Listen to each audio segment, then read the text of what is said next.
Caso 5. Me llama el capellán de un hospital. Me dice que hay una niña que va a ser trasladada de hospital, porque los médicos no saben qué es lo que tiene ni cómo curarla. La niña lleva 3 días internada porque no deja de llorar y de decir horrorizada que se le aparece un demonio que le asusta y le dice cosas. Antes de ser internada había sido una niña completamente normal, mentalmente sana, que nunca se había preocupado malsanamente por lo religioso y menos por lo demoníaco. Desde luego la preocupación por el demonio no se la había inculcado su familia, puesto que sus padres no eran nada religiosos. Baste como muestra de ello que ni siquiera habían bautizado a la niña.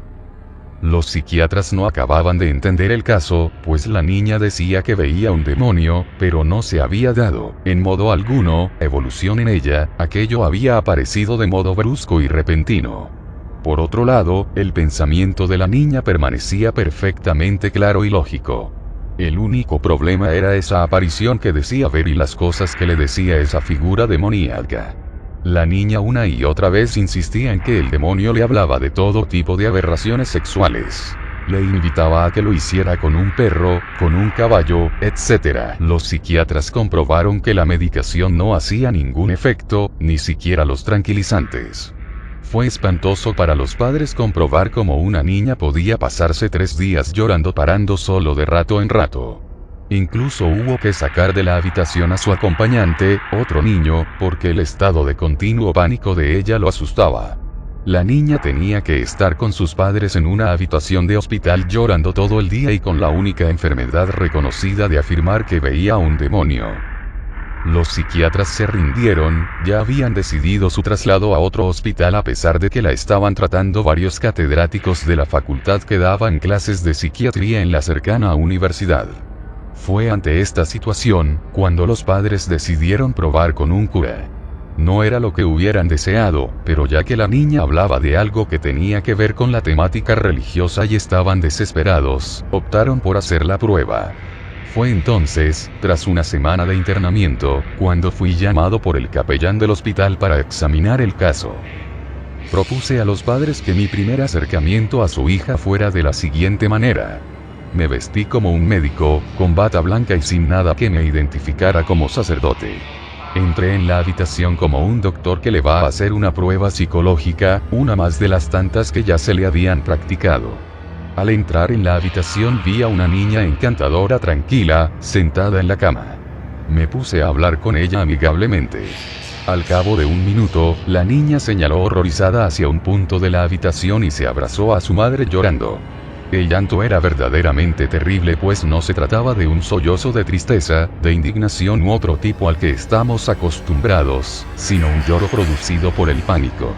Costó un rato lograr que la niña saliera de ese estado de pavor.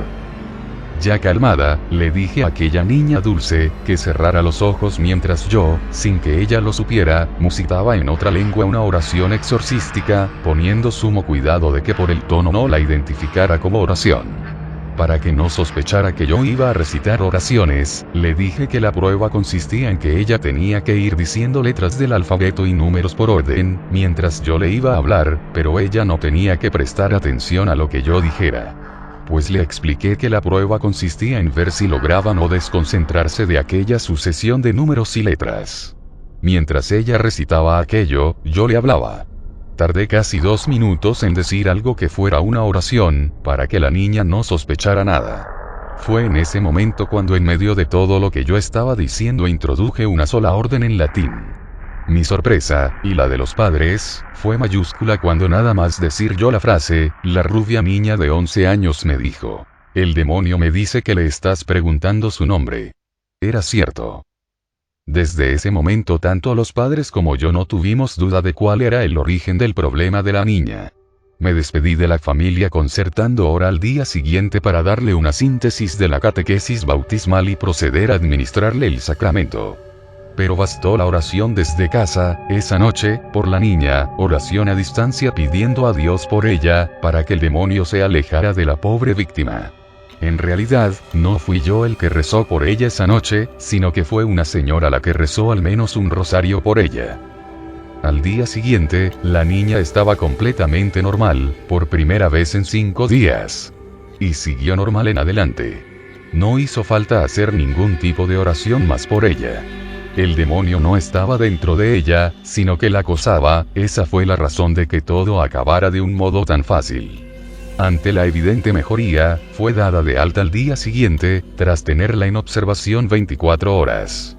Los meses pasaron y seguí el caso de cerca. La niña no volvió a ser molestada por el demonio. Tampoco mostró signo de trauma alguno por la experiencia, pues la madre me mostró un dibujo que había hecho, para mostrar la apariencia del monstruo que ella vio durante aquella semana de pesadilla. Delante del dibujo, la niña había comentado la apariencia de esa figura maligna sin temor ninguno. Tal como observé en los años siguientes, esta es una pauta general. Los posesos, una vez liberados, no reflejan signo alguno de trauma por el recuerdo de la experiencia por la que han pasado. Lo que sufría esta niña no era el fenómeno de la posesión. El demonio estaba fuera, rondando a la niña y por eso el demonio no tenía, digámoslo así, dónde agarrarse. Eso sí, nunca supe, por más que pregunté, qué pudo provocar este ataque demoníaco, ya que nadie de la familia había tenido el más mínimo contacto con lo esotérico.